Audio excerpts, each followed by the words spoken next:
Première épître de Jean, chapitre 2. Mes petits enfants, je vous écris ceci afin que vous ne péchiez pas. Et si quelqu'un a péché, nous avons un avocat auprès du Père, Jésus-Christ le juste. Il est lui-même victime expiatoire pour nos péchés, non seulement pour les nôtres, mais aussi pour ceux du monde entier. À ceci nous reconnaissons que nous l'avons connu, si nous gardons ses commandements.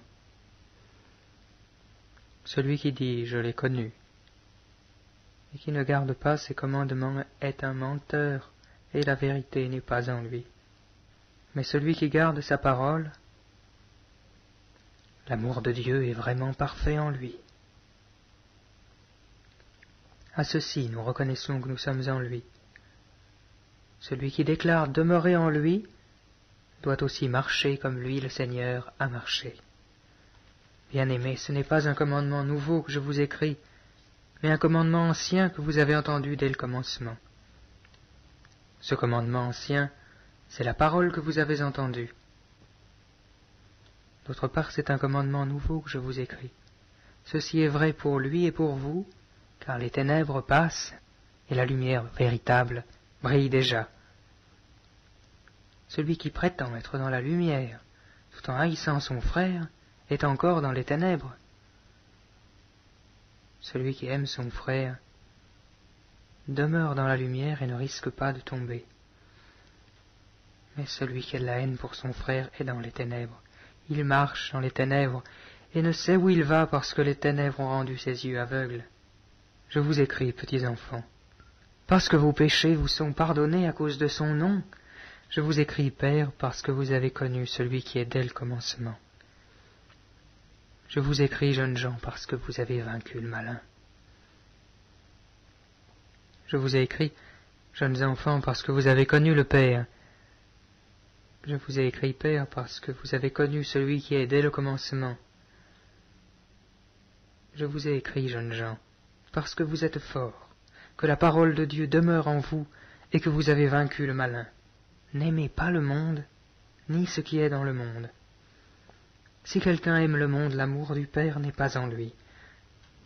Car tout ce qui est dans le monde, la convoitise de la chair, la convoitise des yeux et l'orgueil de la vie ne vient pas du Père, mais vient du monde. Et le monde passe, et sa convoitise aussi. Mais celui qui fait la volonté de Dieu demeure éternellement. Jeunes enfants, c'est l'heure dernière. Comme vous avez entendu qu'un antichrist venait, voici qu'il y a maintenant plusieurs antichrists. Par là, nous reconnaissons que c'est l'heure dernière.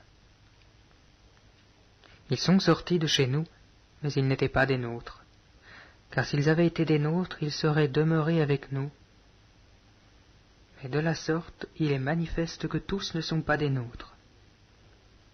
Vous-même, vous avez une onction de la part de celui qui est saint, et tous vous avez la connaissance. Je vous ai écrit non parce que vous ne savez pas la vérité, mais parce que vous la savez, et parce qu'aucun mensonge ne vient de la vérité.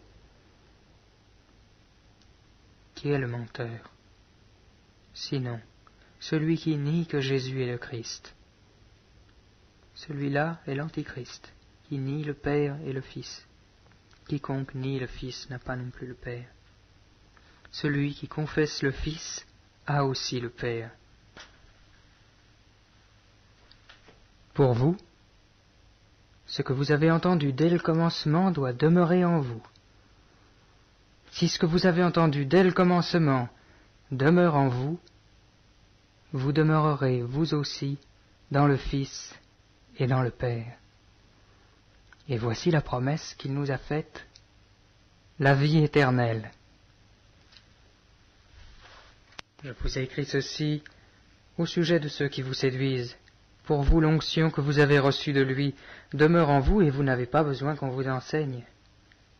Mais comme son onction vous enseigne toutes choses, qu'elle est véritable et qu'elle n'est pas un mensonge, demeurez en lui comme elle vous l'a enseigné. Et maintenant, petits enfants, demeurez en lui, afin qu'au moment où il sera manifesté, nous ayons de l'assurance, et qu'à son avènement, nous n'ayons pas honte devant lui. Si vous savez qu'il est juste, reconnaissez que quiconque pratique la justice est né de lui,